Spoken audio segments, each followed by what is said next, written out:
And AccuWeather expresses deep sorrow following the tragic and historic flooding that has greatly impacted central Texas during the early morning hours of Friday, July 4th. Persistent heavy rainfall exceeding 12 inches in some areas over just a few hours triggered a catastrophic flash flood across the Texas Hill Country, including communities along the Guadalupe River west of San Antonio. Water levels rose as much as 30 feet in just 1 hour, creating a powerful wall of water that swept away buildings, cars, and bridges. The disasters resulted in at least 24 fatalities, and 23 to 25 children are reported missing from an overnight camp that was overwhelmed by just rapidly rising water. We also wanted to let you know that Tropical Storm Chantal has formed in the Atlantic, and we'll be covering the impacts to the southeast coming up. But first, we want to get you started with a quick look at the forecast across the country. Yeah, it's a big travel weekend after the 4th of July holiday and a lot of weather going on. So a couple features to point out here. One, into the plains here, moving into the Great Lakes. We have one line of thunderstorms, but the next piece of energy is already moving in from the Rockies. All right, we'll keep it into the central U.S. and head down to Texas. I mean, yesterday morning, the site was similar, that these thunderstorms, they're not moving. They just have so much heavy rainfall. So more flash flooding, renewed risk of flooding, and also hampering the effects of people who are trying to be out there doing rescues if there's lightning in the area. Yeah, this is a new area that's facing the flooding threat today. And then down to the southeast, of course, we have Tropical Storm Chantal spinning out in the Atlantic. We're predicting landfall later into the overnight hours. All right, we look at temperatures for this first Saturday of July tomorrow morning. We'll look at some of the latest here with Tropical Storm Chantal, which has winds of 40 miles per hour and crawling here north at 2 miles per hour. And north is going to be the direction it goes. That's why we're talking a landfall into South Carolina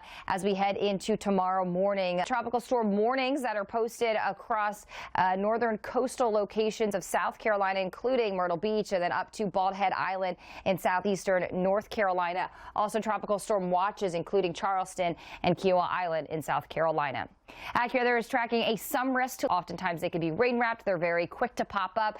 So making sure you have a way to receive warnings like the AccuWeather app can make it safer for you here as we track Chantal. We look at AccuWeather real impact scale. It's a 6-point scale of less than 1 up to 5. We will start with less than 1 here for Tropical Storm Chantal, with wind damage, rain, coastal inundation. Nonetheless, so these could still be some impact to lives and property for this weekend. We'll continue to be tracking the wind with Chantal, with winds gusting 40 to 60 miles per hour from Charleston up into Myrtle Beach and then continuing into southeastern North Carolina as we get into the day on and up along the Outer Banks of North Carolina. Outside of Tropical Storm Chantal, the rest of the southeast has been remaining dry, but we're starting to see these outer bands here. So starting rain push well further inland of where Tropical Storm Chantal makes landfall. This area called the Sandhills of North Carolina, around the Fayetteville area. I think you're going to see a lot of heavy rain. And then as we get into the afternoon, it's these outer bands that we always watch for. These can spin up quick tornadoes. So we'll be continuing to track that here on the AccuWeather through tomorrow morning. And then watch as things progress here. Although the storm will continue to lose wind intensity, we will be tracking it as a rainstorm farther north. All right, into a devastating story out of Texas. Yeah, we have some very slow-moving thunderstorms yesterday and today, bringing flooding threats, flash flooding threats to 2 separate areas. So let's along the coast. So some reminders, and really just good reminders as we head into the rest of hurricane season for anyone that lives somewhere that does get tropical storms, hurricanes, any of that. Now, 6 inches of water can knock over an adult. That's all it takes. So this really even applies to flooding as well.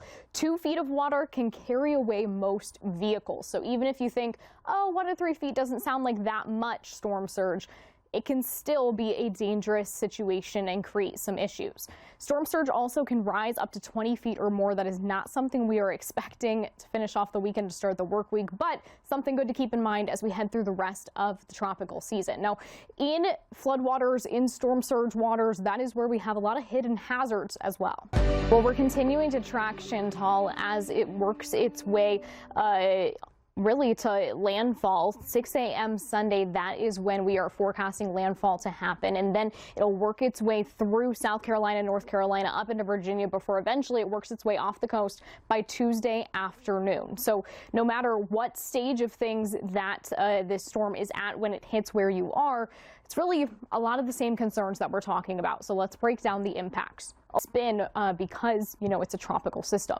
So when we talk about the rainfall, the area we are most focused on here is right along the South Carolina-North Carolina border here. It's where we're talking about 4 to 8 inches of rainfall with your AccuWeather local storm max of 10 inches of rainfall.